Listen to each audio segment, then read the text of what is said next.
प्रियात्मन सप्रेम जयजीव आदि मुनीश्वर योगेश्वर परम पूज्य सत्य सम्राट सदगुरुदेव सिमनी जी का वचनामृत से एक बूंद मुक्ति की अवधि नहीं होती। आज जो समाजियों का ऐसा कहना है कि मनुष्य मुक्त होने पर ईश्वर के ऊपर व ईश्वर के भीतर सूक्ष्म आकाश में विचरेगा और इस कल्पों में फिर यहाँ नहीं आ सकेगा।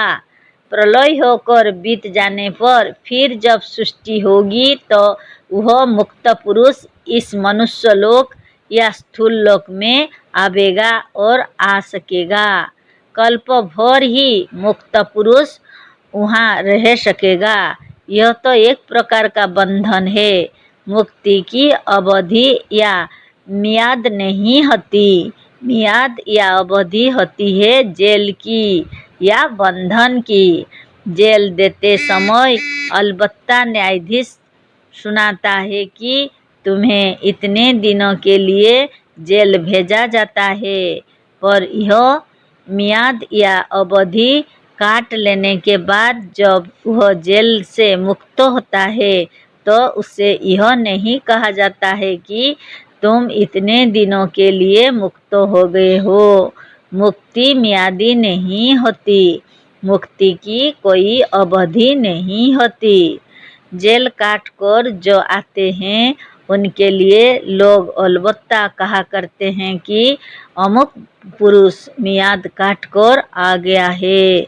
जेल और बंधन मियादी होते हैं, मुक्ति मियादी नहीं हो सकती। आज जो समाज वाले मुक्ति को भी मियादी, सीमित या अवधियुक्त मानते हैं, यह आज जो समाजियों की अज्ञानता है।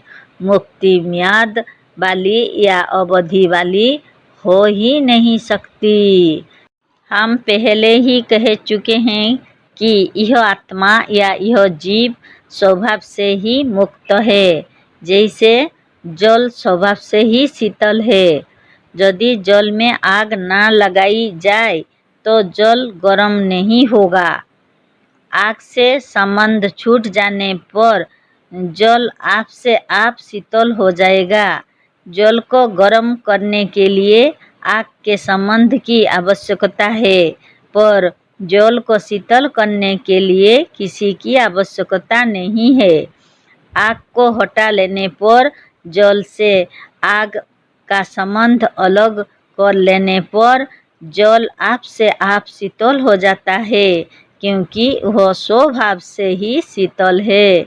जल स्वभाव से गर्म नहीं है, अतः बिना गर्मी के या आग के संयोग हुए वह गर्म नहीं हो सकता, पर शीतल होने के लिए उसे किसी की आवश्यकता नहीं है। जय जीव।